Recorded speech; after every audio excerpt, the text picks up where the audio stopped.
చివరిదాకా నేను తోడుగా ఉంటా, నీకు నే అమ్మవుతాను.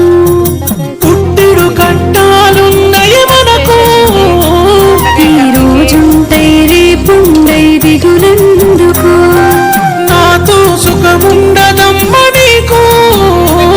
ఎట్లయితే గట్లాయే ఇక చూసుకుందాం.